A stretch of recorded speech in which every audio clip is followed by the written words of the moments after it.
जी औज़ुबिल्लाहिमिनश्शैतानिर्रजीम बिस्मिल्लाहिर्रहमानिर्रहीम।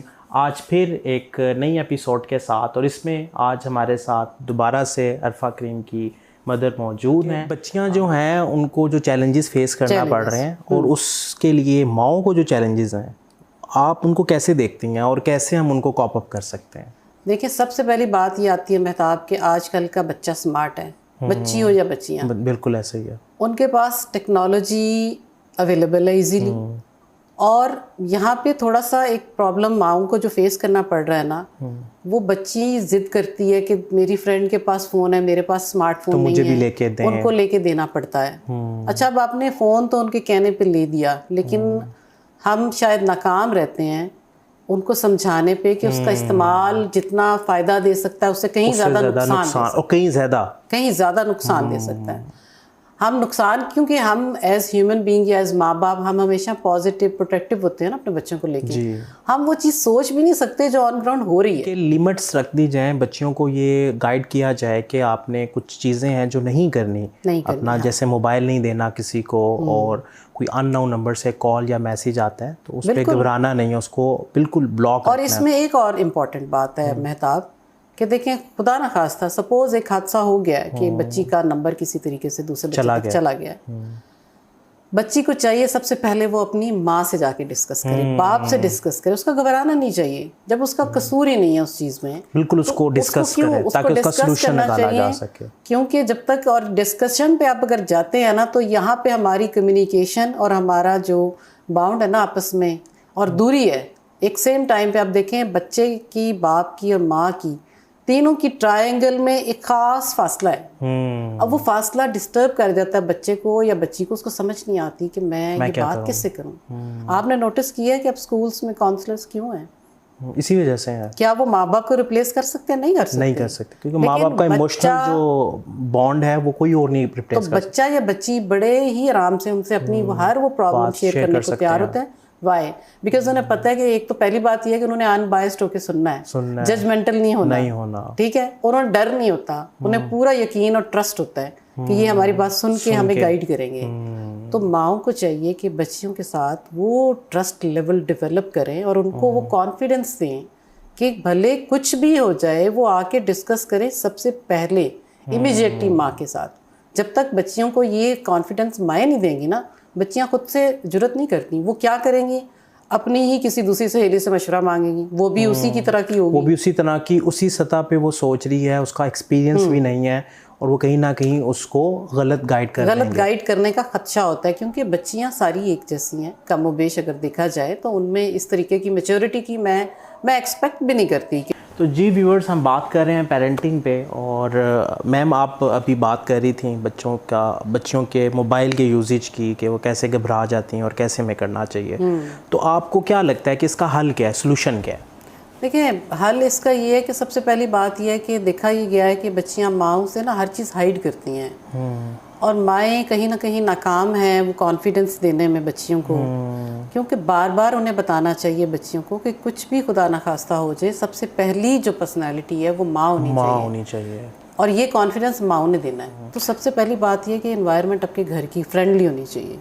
Friendly means कि ठीक है, बाउंड्रीज लिमिट्स हर माँ बाप करते हैं, आप ज़रूर करें, लेकिन आप ये भी तो देखें ना कि जिस दौर में वो पल रही हैं, पहले ज़माने को आज के दौर के साथ कंपेयर ही नहीं किया जा सकता। क्योंकि टेक्नोलॉजी पहले नहीं थी, अब है। अब इस बात से इनकार नहीं कर सकते। और आपके पास दुनिया का कोई ऐसा तरीका नहीं है कि आप 100% बच्चियों को इस चीज़ से रोक सकें। तीसरी बात क्या चोरी की बनती है, वो आपको नहीं बताएंगी, हाइड करेंगी। फिर पता लगेगा कोई ना कोई किसी हमसाए, किसी और फ्रेंड के जरिए कहीं बात पहुंची, कहीं तस्वीर देख ली गई, तो हंगामा घर में खड़ा हो जाता है। तो इसका हम सोल्यूशन की तरफ जाते हैं जब, तो बात ये होनी चाहिए कि बच्चियों को माएँ ये ट्रस्ट दें, घर के माहौल को थोड़ा सा कंफर्टेबल और फ्लेक्सिबल रखें कि अगर खुदा ना खास्ता अनटिल अनलेस कोई बहुत ही गलत बात नहीं हो गई, अगर थोड़ी सी एडजस्टमेंट से वो बात समझाने पे बच्ची को कि बेटा ऐसे देखो ना, बाबा को अच्छा नहीं लगेगा, आपको इस तरीके से नहीं, ऐसे कर लेते हैं।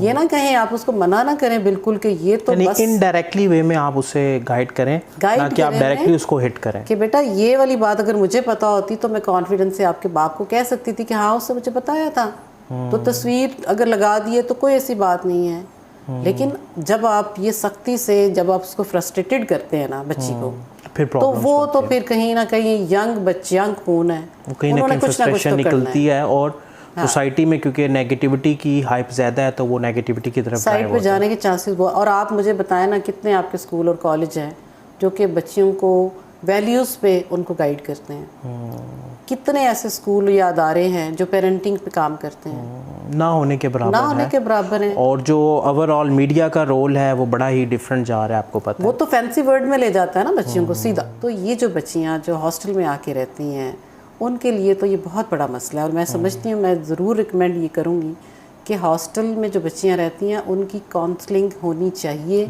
और ये यूनिवर्सिटी रेगुलर बेसिस पे कॉलेज या यूनिवर्सिटी है या स्कूल है, कोई भी है, रेगुलर बेसिस पे उनकी काउंसलिंग होनी चाहिए। उन्हें अवेयरनेस दें, अच्छे बुरे गलत सही उनको बताएं कि ये फैंसी वर्ड क्या है, कोई नहीं बताता। और जो हमारी वैल्यूज़ हैं इनको हमने क्रॉस नहीं करना। हाँ, और इनको तो हमने कैसे कैरी करना है अपने साथ। बिल्कुल, ये चीज़ें, ये बड़ा सेंसिटिव सा टॉपिक और सेंसिटिव सा इशू है जिसमें हमें बहुत ज़्यादा काम करने की ज़रूरत है। और मैं समझती हूँ कि हमें प्रॉपर तरीके से स्कूल्स, कॉलेज, यूनिवर्सिटीज़ में इस चीज़ को हाईलाइट करने की ज़रूरत है, कैंपेन चलाने की ज़रूरत है, अवेयरनेस देने की ज़रूरत है। वंस और एक दफ़ा कर लें, 2 दफ़ा कर लें, उससे फ़र्क नहीं पड़ेगा। ये रेगुलर बेसिस पे होनी चाहिए, रेपिटेशन में व्यूअर्स उनका फीडबैक लें, उनका फीडबैक लिया जाए। और जो बातें भी हमने डिस्कस की बड़ी सीरियस बातें हैं, अगर हम इनको रेगुलर बेस पे इम्प्लीमेंट करें तो तब ही कुछ रिजल्ट्स आ सकते हैं। यस, ऑफ कोर्स, उसमें देखें बेहतरी के चांसेस हो जाते हैं फिर। और माशाल्लाह बहुत सारी बेहतरी आती है। ये नहीं है कि हमारे बच्चियां या बच्चे हमारी बात नहीं सुनते, वो सुनते हैं। सिर्फ एक प्रॉपर गाइडलाइन की ज़रूरत है, उस मेंटल फ्रेम को ड्राइव करने की ज़रूरत है जो नेगेटिविटी की तरफ ड्राइव होता है। और देखिए, साथ ही उनको इंसेंटिव भी तो देना। आप एक तरफ बहुत सख्त माँ बाप हैं, दूसरी तरफ स्कूल का डिसिप्लिन है, वो किधर जाएंगे?